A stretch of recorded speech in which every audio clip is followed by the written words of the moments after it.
Then work your way back through the pack. Igarashi goes irrational at the inside. Not too big irrational. He keeps it upright. As to all the other. Oh, we have a crash there. Who's gone down? That looked like they might have tagged Matsuyama. Who is it who's gone down?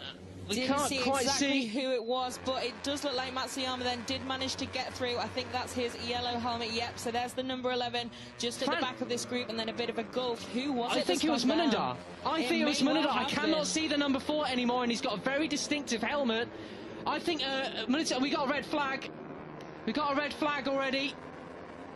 So the race is stopped. They're coming back round. They're on the straight here, and I think it is Munandar who's gone down. I cannot see it for the we have others.